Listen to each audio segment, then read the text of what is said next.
2024లో కల్కి సినిమాతో biggest hit అందుకున్నాడు రెబల్ స్టార్ ప్రభాస్. కానీ పోయిన సంవత్సరం ఆయన సినిమాలేవి విడుదల కాలేదు.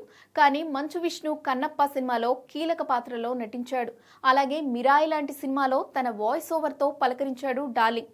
నిజానికి రాజాసాబ్ సినిమా లాస్ట్ ఇయర్లోనే రిలీజ్ కావాల్సి ఉంది. కానీ షూటింగ్ సిజీ వర్క్ కారణంగా పోస్ట్ అవుతూ వచ్చింది. ఫైనల్గా ఇప్పుడు సంక్రాంతి కానుకగా థియేటర్లోకి వచ్చేసింది ది రాజాసాబ్. మారుతి తెరకెక్కించిన ఈ సోషియో హారర్ ఫ్యాంటసీ ప్రేక్షకులకు కొత్త మైండ్ గేమ్ కాన్సెప్ట్తో పలకరించింది. దీంతో మొదట్లో కాస్త డివైడ్ టాక్ వచ్చింది. కానీ టాక్తో సంబంధం లేకుండా వింటేజ్ డార్లింగ్ను చూసేందుకు థియేటర్లకు వెళ్ళిపోయారు జనాలు. దీంతో భారీ ఓపెనింగ్స్ అందుకుంది ఈ సినిమా. మిక్స్డ్ టాక్తో మొదలైన రాజాసాబ్ బాక్సాఫీస్ వేట మొదటి రోజే సెంచరీ కొట్టేసింది. ఈ సినిమాకు మొదటి రోజు ప్రపంచవ్యాప్తంగా 112 కోట్ల గ్రాస్ వసూళ్లొచ్చాయి. దీంతో ఇండియన్ బాక్సాఫీస్ దగ్గర హైయెస్ట్ కలెక్షన్స్ రాబట్టిన మొదటి హారర్ ఫ్యాంటసీ సినిమాగా రాజాసాబ్ రికార్డ్ క్రియేట్ చేసింది.